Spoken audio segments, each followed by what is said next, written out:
Good morning बच्चों। Motion in one dimension में graphical question हम कर रहे हैं।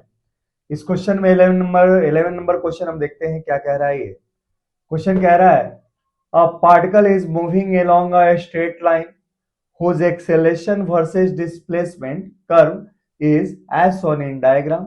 भाई पार्टिकल एक स्ट्रेट लाइन मोशन कर रहा है, उस स्ट्रेट लाइन मोशन में उसका एक्सेलेरेशन और डिस्प्लेसमेंट के बीच में वेरिएशन इस प्रकार के ग्राफ से बच्चों दिया गया है।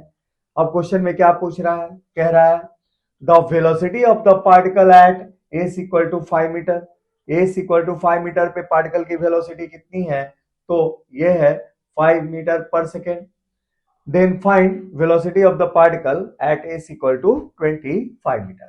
तो देखते हैं बच्चों क्वेश्चन को हम कैसे करेंगे। तो फिर से आपको दोहरा देता हूं। जब भी एक्सेलरेशन टाइम के बीच में ग्राफ दिया हो बच्चों, तो बाउंडेड एरिया किसको रिप्रेजेंट करता है, चेंज इन वेलोसिटी को। लेकिन जब भी एक्सेलरेशन और डिस्प्लेसमेंट के बीच में ग्राफ दिया हो, तो बाउंडेड एरिया किसको रिप्रेजेंट करता है, तो बाउंडेड एरिया रिप्रेजेंट करता है बाउंडेड एरिया बिटवीन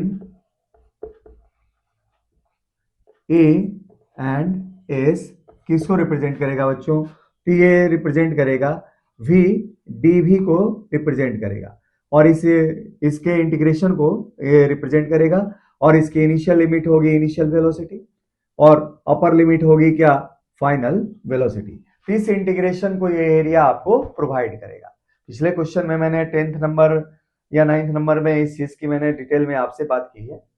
तो दिखाए गए डायग्राम में अगर किसी भी डिस्प्लेसमेंट के दौरान एरिया निकाले, तो एरिया इस क्वांटिटी के बराबर होगी।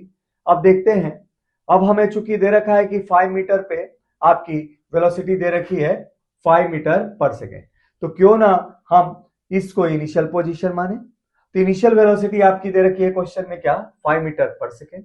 अब डिस्प्लेसमेंट 5 मीटर से लेके डिस्प्लेसमेंट 25 मीटर के बीच में जो बाउंडेड एरिया होगा वो कितने के बराबर होगा। अब देखें तो बाउंडेड एरिया है ना, bounded area between S equal to 5 metre to S equal to 25 metre, ये किसके बराबर होगा बच्चों, 5 मीटर से लेकर 25 मीटर के बीच में ये बराबर होगा इंटीग्रेशन वी डीवी के। अब इसमें लिमिट क्या होगा, तो इनिशियल जो लिमिट होगा वो एस इक्वल टू 5 मीटर पे होगा, और 5 मीटर पे क्वेश्चन में दे रखा है कि इसकी स्पीड कितनी है, 5 मीटर पर सेकेंड दिया है ना, कि भाई 5 मीटर के पोजीशन पे वेलोसिटी इतना है। तो हम क्या ले लें यहाँ पे 5 मीटर पर सेकेंड इनिशियल वेलोसिटी ले लें, और ये मान लें कि 25 मीटर पर सेकेंड पे इसकी वेलोसिटी क्या है, v है ना, जो हमें क्वेश्चन में निकालना है बच्चों, मान लिया जाए इस चीज को। अब देखते हैं 5 मीटर से लेकर 25 मीटर के बीच में टोटल एरिया क्या होगा।